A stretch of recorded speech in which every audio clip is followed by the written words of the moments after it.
જય હિન્દ વિદ્યાર્થી મિત્રો મારી યુટ્યુબ ચેનલમાં આપ સૌનું હાર્દિક સ્વાગત છે.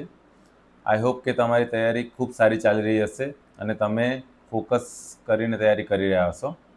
વિદ્યાર્થી મિત્રો, જેને કોન્સ્ટેબલમાં રનિંગ નથી થયું અને જે લોકોને હવે શું કરવું એ મૂંઝવણ છે, તો સીસીની એક્ઝામ આવી રહી છે અને એમાં બહુ મોટી ભરતી છે, તો એમાં ચાન્સીસ બહુ વધુ છે. બરાબર, તો તમે એની પર ફોકસ કરી શકો છો. હવે સીસીમાં ઇંગ્લિશ ગ્રામર અને વોકેબનો જે ટોપિક છે એ 15 માર્ક્સનો છે અને વિદ્યાર્થીઓને ઇંગ્લિશનો બહુ ડર લાગતો હોય છે કે ઇંગ્લિશ કરવું કે નહીં, કાં તો કરવું તો શું કરવું. અમુક વિદ્યાર્થીઓ તો ઇંગ્લિશને સ્કીપ જ કરવાનો ટ્રાય કરે છે કે ઇંગ્લિશ છોડી જ દઈશું, બીજા બધામાં લડી લઈશું. પણ મિત્રો, એ રીતે બીજા બધામાં લડીને નહીં ભેગું થાય, કેમ કે ઇંગ્લિશમાં થોડું ઘણું પણ તમે કરેલું હશે તો માર્ક્સ આવશે, તો તમે કોમ્પિટિશનમાં આગળ આવી શકશો. વિદ્યાર્થી મિત્રો, સીસીનો સિલેબસ એકદમ વ્યવસ્થિત રીતે આપેલો છે, જેની અંદર ટોપિક વાઇઝ બધી માહિતી આપી છે કયા ટોપિકનું કરવું. તો એની અંદર ઇંગ્લિશના ગ્રામરની વાત કરીએ તો એની અંદર ટેન્સીસ છે, વોઇસ છે, active passive voice, direct indirect speech છે, આર્ટિકલ અને ડિટર્મિનન્ટ્સ છે, એડજેક્ટિવ પ્રિપોઝિશન છે અને વર્બ, એડવર્બ, નાઉન, પ્રોનાઉન, આ બધી વસ્તુ આપેલી છે. તમારે આટલી જ વસ્તુ કરવાની છે, ના કે ઇંગ્લિશમાં બીજી બધી વસ્તુ આખું બહુ બધું કરવાની જરૂર નથી. આટલું જે આપ્યું એટલું જ કરવાનું છે. તો ક્યાંથી કરશો? તમે કોઈ પણ ક્લાસીસ કરતા હોય તો એ ક્લાસીસના સર સારું જ ભણાવતા હશે, એવું કંઈ ખરાબ ભણાવતા એવું હશે નહીં.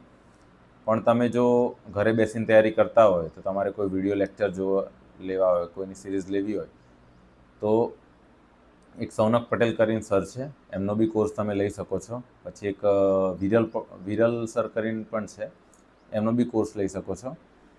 આ બંને સારું કરાવતા હોય છે. હાલમાં બીજા ઘણા બધા નવા ટીચર્સ હશે જે લોકો સારું કરાવતા હશે, તો એમાંથી કોઈ પણનો તમને જેની લેંગ્વેજ સૂટ થાય ને જે ફાવે એ કરી શકો છો. બરાબર. ઇંગ્લિશ માટે મિત્રો, તમારો ડર દૂર કરવા માટે તમે રેગ્યુલર થોડું ઇંગ્લિશ વાંચવાનું સ્ટાર્ટ કરો. એ ભલે તમે ન્યૂઝપેપરમાંથી વાંચો કે બીજી કોઈ પણ ટોપિક કે ફકરા વાંચો, તમે વાંચવાનું સ્ટાર્ટ કરો, જેનાથી તમારી વોકેબ પણ સુધરશે. જે આની અંદર બીજા વોકેબનો પોર્શન આપ્યો એમાં બહુ કામ લાગશે. તમે લોકો ન્યૂઝપેપર વાંચો તો એની અંદર જે નવા શબ્દો મળે કે જેનો તમને મતલબ ખબર નથી, તો તમારે એટલા શબ્દોને કાઢી લેવાના, એનો મતલબ ગૂગલ કરી લેવાનો, સમજી લેવાનું. એનાથી તમારી વોકેબ પણ ઇમ્પ્રૂવ થશે અને તમારી ઇંગ્લિશની વાક્યરચના, તમને ઇંગ્લિશ તમે એ રીતે ન્યૂઝપેપરમાં કે કોઈ બી રીતે વાંચેલું હશે ને, તો તમને કદાચ એના ગ્રામરના નિયમો નહીં પણ આવડતા હોય ને, તો તમારા એક્ઝામમાં અમુક જ અપવાદોને છોડીને મોસ્ટલી ક્વેશ્ચન સોલ્વ થઈ જતા હોય છે. એવું નહીં દરેક ક્વેશ્ચન અપવાદવાળા પૂછે. અમુક એ રીતે તમે વાંચેલું હશે વ્યવસ્થિત, તો તમારી સમજણ શક્તિથી એ ક્વેશ્ચન સોલ્વ થઈ જશે. વિદ્યાર્થી મિત્રો, તમે જે કોઈ પણના વિડીયો લેક્ચર જુઓ, કાં તો તમે ઇંગ્લિશની બુકમાંથી સમજીને કરો, એમાં બહુ ટફ નહીં પડે. એ કર્યા પછી તમારે મેઇન ટાસ્ક એ છે કે તમે એના ક્વેશ્ચન સોલ્વ કરો, કાં તો પીવાયક્યુ સોલ્વ કરો. એ સોલ્વ કરશો તો તમને આઈડિયા આવશે કે તમે બરાબર સમજ્યા છો કે નહીં. અને તમે ધારો કોઈ બી ક્વેશ્ચન સોલ્વ કરો તો એને જવાબ લાવી દેવા પર ફોકસ ના કરતા, એ જવાબ કેમ આવે છે એ તમને સમજણ હોવી જોઈએ. એ તમે સમજીને ક્વેશ્ચન સોલ્વ કર્યો હશે, કાં તો ડાયરેક્ટ તમે તુક્કો લગાવ્યો એ નહીં, તમે એ જવાબ ટીક કર્યો, તમને ખબર હોવી જોઈએ કે ભાઈ આ જવાબ આ નિયમના લીધે આવ્યો છે, કે આ અપવાદના લીધે આવ્યો છે, કે આ રીતે આવ્યો છે. બરાબર, આ વાક્ય રચના લીધે આવ્યો છે. એટલી તમને ખબર હશે તો તમારું ઇંગ્લિશ તમારું પાકું થઈ જશે અને તમને તમારો ડર ધીમે ધીમે દૂર થશે. બરાબર. વિદ્યાર્થી મિત્રો, બુક લિસ્ટની વાત કરીએ તો એક આ અક્ષર પબ્લિકેશનની બુક આવે છે, ઇંગ્લિશ ગ્રામર એન્ડ કોમ્પોઝિશન. બરાબર. અને એના સિવાય તમારે જો થોડું વધારે વ્યવસ્થિત રીતે કરવું હોય, જે કરવાની એટલી જરૂર નથી, ખાલી પેલી બુકથી ચાલી જશે, પણ જે કોઈને ઇન્ટરેસ્ટ હોય કે મારે વધારે એ કરવું છે, તો આ એક છે પ્લિન્ટ ટુ પેરામાઉન્ટ, નીતુ સિંહ મેડમની બુક છે. એ બહુ સારી બુક છે. આ બેમાંથી કોઈ પણ એક બુક લેવાની, એવું નહીં બંને બુક લઈ લેવાની. હવે આવીએ વોકેબના પોર્શન પર કે વોકેબ કઈ રીતે કરવું. જો મિત્રો, વોકેબ કોઈ હલવો નથી. તમે એક્ઝામના આગલા દિવસે ચલો ખાઈ લે તો વોકેબ આવડી જાય, એક દિવસમાં થાય એવું નથી. વોકેબ તમારે આજથી જ કરવું પડશે, અત્યારથી જ રેગ્યુલર કરવું પડશે. હવે અત્યારથી રેગ્યુલર તમે કઈ રીતે કરશો? એક તો મેં પેલું ન્યૂઝપેપરવાળી વસ્તુ બતાવી કે ન્યૂઝપેપર તમે વાંચશો, એમાંથી જે તમને ખબર ના પડે શબ્દો, એ તમારે સર્ચ કરીને જોઈ લેવાના.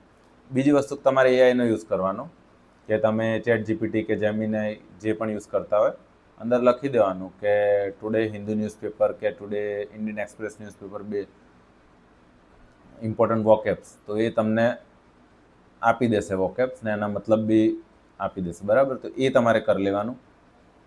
એના સિવાય કોઈ પણ ધારો કે આ જેમ કે નીતુ સિંહની બુક છે, નીતુ સિંહની બુકની પાછળ બધા વોકેબ આપેલા જ છે, એમસીક્યુ વાઇઝ બી આપે છે અને એના સિવાય પણ આપે છે બધા વોકેબ. તો તમારે શું કરવાનું કે regular 10 synonym, 10 antonym, 10 one word substitution, 10 idiom phrase, homonym, આ બધું તમારે 10 રેગ્યુલર કરવાનું. ધારો કે આજે મેં મારી બુક બનાવી હતી, એ તમને બતાવું છું કે ધારો કે આજે 10 કર્યા, દરેક વસ્તુ 10 એ આખા લખી દેવાના અને વાંચી બી લેવાના, બરાબર. એ કરશો પછી બીજા દિવસે ફરી 10, પણ જ્યારે બીજા દિવસે કરો ને તો આગલા દિવસે તમારે આગલા દિવસવાળા બધા જોઈ લેવાના, તો તમારું રિવાઇઝ થશે. એમ ત્રીજા દિવસે, ચોથા દિવસે એમ તમે રેગ્યુલર કરશો ને તો આગળના તમને યાદ રહેતા જ હશે. જેમ કે જો મેં આ બનાવેલું છે કે ધારો કે આ વન વર્ડ સબસ્ટિટ્યુશન છે, બરાબર. તો પહેલા દિવસના, પછી આ હોમોનિમ હોમોફોન્સ છે, બરાબર. હોમોનિમ હોમોફોન્સમાં કેવું ખબર કે તમારો ઉચ્ચાર એક્સપેક્ટ ને એક્સેપ્ટ આ ઉચ્ચાર સેમ જેવા લાગે પણ અર્થ અલગ અલગ હોય, બરાબર. એ હોમોનિમ હોમોફોન્સ કહેવાય, બરાબર. તો એના બી તમારે 5-10 એમ રોજ કરવાના. પછી આ મેં આ હોમોનિમ હોમોફોન્સ કરે, પછી આ ઇડિયમ ફ્રેઝ કરે, પછી આ જો સિનોનિમ એન્ટોનિમ કરે. દરેક એ રીતે કરશો તો તમારો મેં આ રીતે ચોપડો બનાવેલો છે, એ રીતે આ જુઓ, રેગ્યુલર કરીને, બરાબર. તો એ રીતે તમારું ભેગું થશે. તમે છેલ્લા દિવસે કરવા બેસતો તો વોકેબ નહીં ફાવે ને તમે એક્ઝામમાં ખોટું જ કરીને આવશો. બીજી વસ્તુ, પહેલાં તમારે કઈ વસ્તુમાંથી કરવું, તો તમારે પહેલાં છે ને ધારો કે જીપીએસસીના પીવાયક્યુ હોય, જેની અંદર જીપીએસસી STIDYSO કે એની અંદર ને 15 માર્ક્સના ઇંગ્લિશનું પૂછતા એની અંદર હોય જ વોકેબ, તો એ વાળા જોઈ લેવાના. અને ગૌણ સેવાના એ લોકો રિપીટ કરતા જ હોય છે પીવાયક્યુ, એવું નહીં કે નહીં પૂછતા, ફરી રિપીટ એ પૂછે જ છે. તો તમારે એ પણ જોઈ લેવાના. તો વોકેબ રોજના સોલ્વ કરવાના, થોડો ટાઈમ એનો આપવાનો. અને બીજું કોઈ પણ એક બુક તમે ધારો કે બુકની વાત કરીએ તો સૌનક પટેલની એક ગોલ્ડન વોકેબ કરીને બુક છે, એ ના લો તમે જો અક્ષર પબ્લિકેશનની અને આ નીતુ સિંહવાળી બુક મંગાવી એની પાછળ આપેલા જ છે, તો એ ઇનફ છે વોકેબ. કેમ કે વોકેબ બહુ મોટો દરિયો છે, એવું નહીં કે તમે ગમે એટલા વોકેબ કરશો ને એમાંથી ના બી પૂછાય એવું જરૂર નથી, પણ આટલું અમુક બેઝિક કરેલું હોવું જોઈએ. તો એ બુક તમે બુક લીધેલી હશે એની અંદર આપેલા જ હશે, તો એ તમારે રેગ્યુલર કરતા રહેવાના અને ક્વેશ્ચન સોલ્વ કરતા રહેવાના, તો તમને આઈડિયા આવી જશે, બરાબર મિત્રો.